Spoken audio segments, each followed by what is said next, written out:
Okay guys, so ito yung ating set. Ayan. So ito yung ating simulator. Then yung ito kanyang battery clip.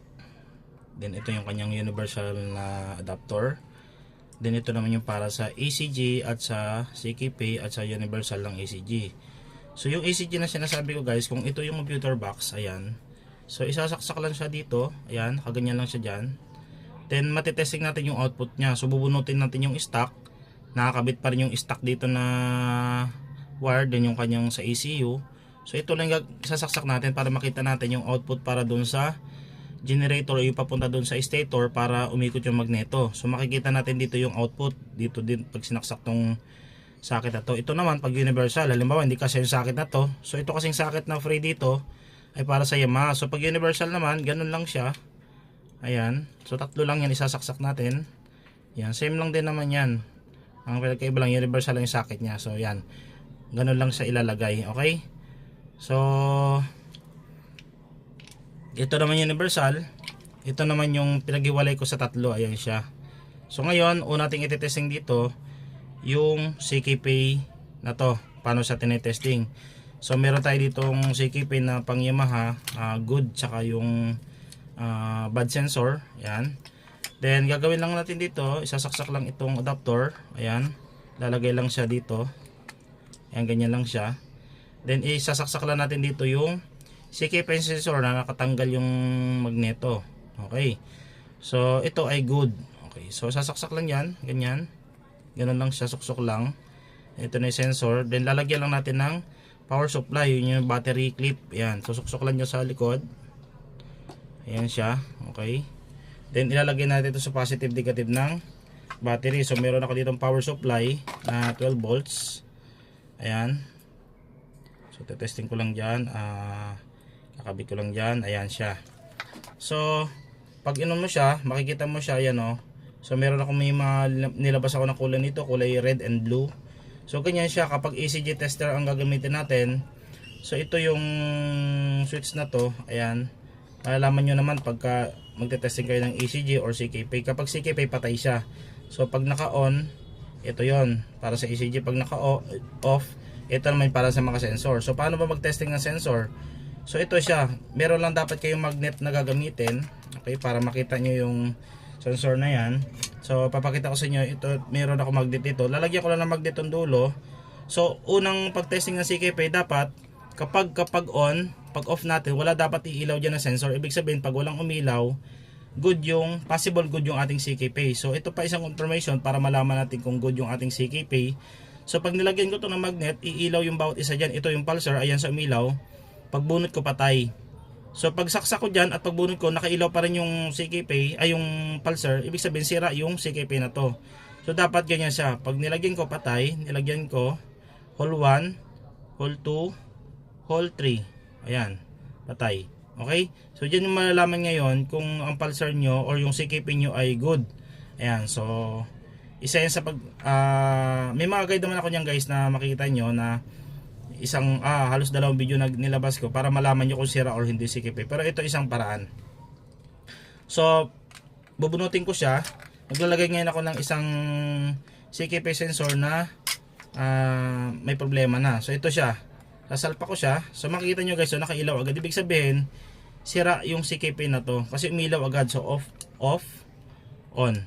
Ayan, umilaw agad siya. Pag nilagyan ko ng magnet, ayan, wala na rin siyang function sa pulsar. So walang kuryente yan. So gumagana yung iba pero ayan o, naglalak siya, naiiwan. So sira tong CKP na to. Okay? So ganun lang guys pagte-testing ng CKP. Dito naman sa universal, mamaya papakita ko sa inyo. Then ito naman sa ECG. So nakasalpak na rin naman. So papakita ko sa inyo yung output ng ECG kung paano siya tinetesting. So on lang natin yung ECG. Ayan siya. So meron naman ako ditong battery tester. So lalagyan ko lang siya ng supply. Makikita nyo magbabago yung voltage niyan kapag makikita nyo yung output kung 12 volts ba or pare-parehas ba yung tatlong output. Ayan. So lagyan ko lang siya ng power supply. Ay, lang palitan ko mali yung nagkabitan ko ng supply. Okay, so lagay ko pala siya sa positive side. Okay. Ayan. Sa positive to eh. Positive kasi lumalabas dun sa output ng ECU. So ayan siya, makita nyo, nag 12 volts yung isang linya.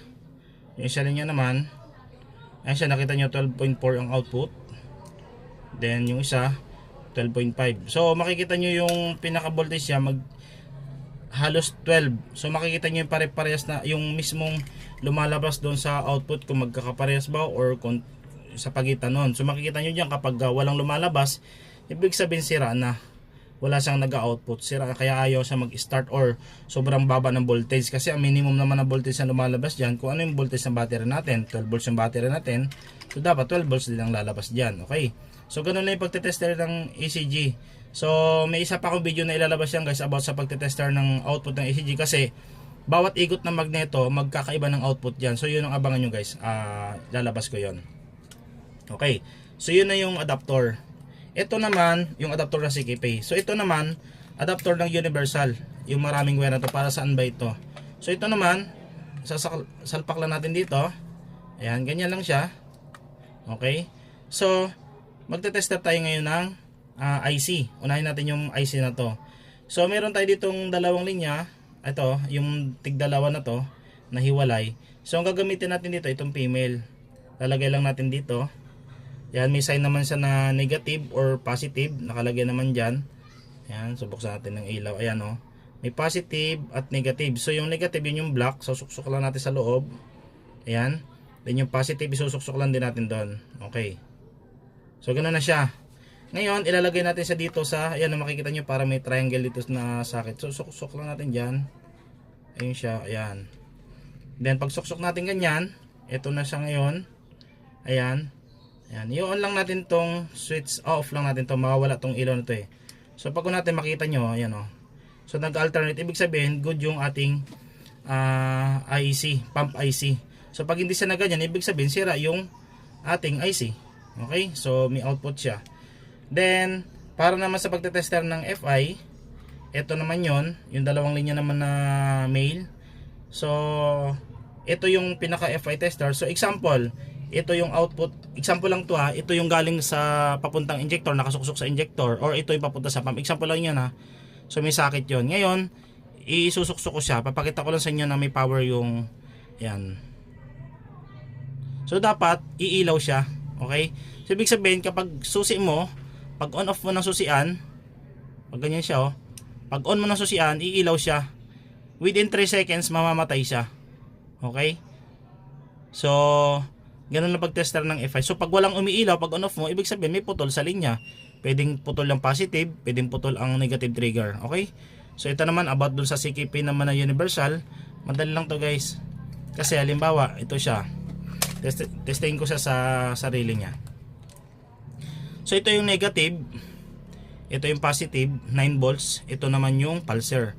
So itong apat na to, ito yung tinetester natin mula doon sa universal to eh.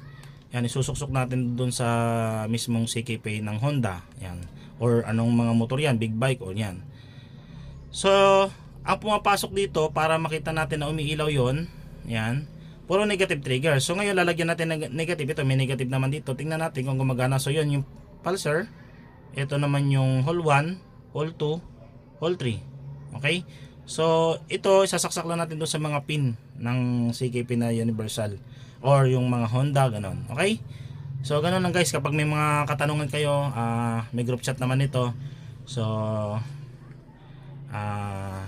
PM lang kayo doon or message lang kayo doon. Sasagutin natin, tutulungan ko kayo paano yung masolve yung mga ginagawa niyong motor. Okay? So magandang araw sa ating lahat.